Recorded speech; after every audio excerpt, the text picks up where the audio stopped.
Aux Antilles, tout commence au pied du fromager. Cet arbre majestueux aux racines apparentes est aussi le point de rendez-vous de tous les mauvais esprits. La légende à la Martinique raconte qu'à midi, les dorlis et autres démons se réunissent autour de l'arbre pour ruminer leurs projets diaboliques. Il y a l'arbre sacré ici.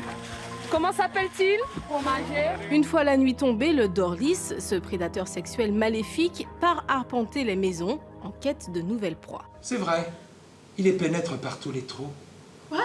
Il les remplissent d'un gros sperme jaune à goût de foie de morue. Ils y retournent pour leur vider les boyaux, en aspirant toutes les matières qui s'y trouvent. Et ils dégustent tout cela, avec plaisir. Encore plus, si c'est vieux de plusieurs jours, d'une tragique constipation.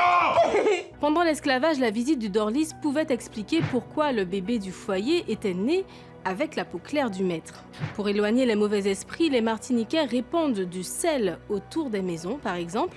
Et puis, petite astuce de grand-mère, mesdames, toujours enfiler sa culotte à l'envers pour aller se coucher.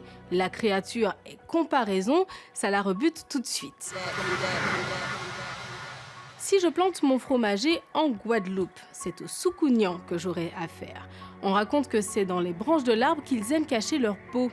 Les Soukounians, ce sont des hommes et des femmes ordinaires, mais une fois la nuit tombée, ils abandonnent leur peau pour prendre la forme de créatures volantes qui sillonnent l'île pour commettre des actes maléfiques.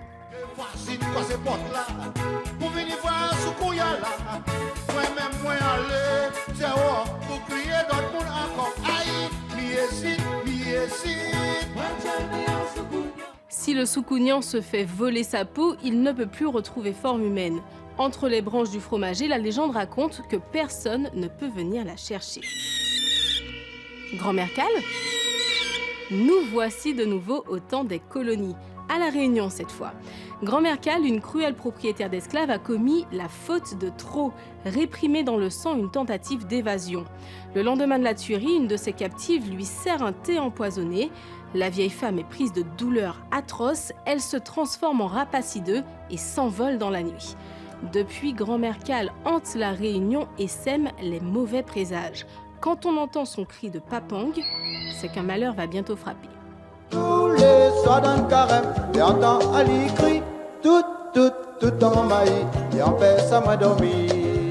Beaucoup de mythes et de légendes d'outre-mer trouvent leur source dans la période sombre de l'esclavage. Le fromager des Antilles, par exemple, c'est l'arbre auquel les béquets attachaient leurs esclaves pour les punir. Dans notre communauté créole, dans notre culture créole, c'est un arbre qui n'est pas anodin. D'ailleurs, pour vous faire couper chez vous un fromager, vous avez intérêt à plutôt trouver un bûcheron suédois ou ukrainien plutôt qu'un gars d'à côté. L'univers de la nuit aussi revient souvent car les esclaves attendaient que la lumière du jour s'éteigne pour tenter de s'évader.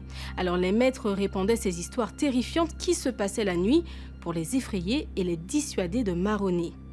Les mythes et légendes des Outre-mer offrent un éclairage sur l'histoire de ces îles et permettent aussi d'en comprendre les usages. Si vous allez à Mayotte, par exemple, oubliez les bains de mer ou de rivière la nuit.